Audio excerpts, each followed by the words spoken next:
হাতে একটা বল এবং একটা রশি বা রোপ আছে। এই রশিটা বলটার ভিতর দিয়ে ঢুকানো আছে।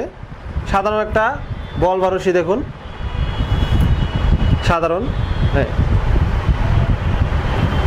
তো এবার আমি এই বলটাকে বশ করব। দেখো আমি কীভাবে বশ করি। এই বলটাকে প্রথমে আমি একটা ম্যাজিক দেব। এই বলটা এবার আমার কথা শুনবে।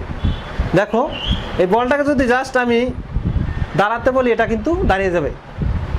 দাঁড়াও দাঁড়াও দাঁড়াও, দাঁড়িয়ে আছে।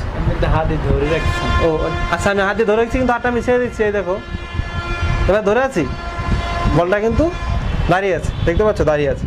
আবার যদি আমি এটাকে আমি নিচে নামতে বলি, এটা নিচে নামবে। আবার থামতে বলবে, থামবে।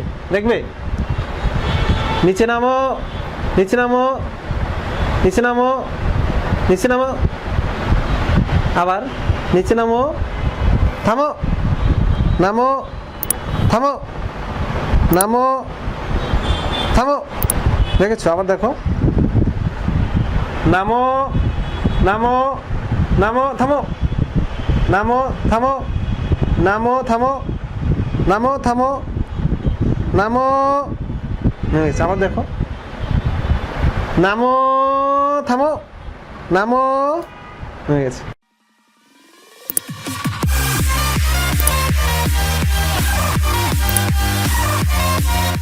তো এইটার কৌশলটা হচ্ছে এই রশিটার ভিতর। আমরা এই রশিটা যদি হালকা করে একটু টেনে রাখি তাহলে কিন্তু বলটা পড়ছে না নিচে। দেখুন, দেখো বলটা কিন্তু পড়ছে না, ঠিক আছে। আবার যদি হালকা করে এই দুই মাথা থেকে আমরা যদি হালকা করে একটু লুজ দিই তাহলে কিন্তু বলটা পড়ে যাবে।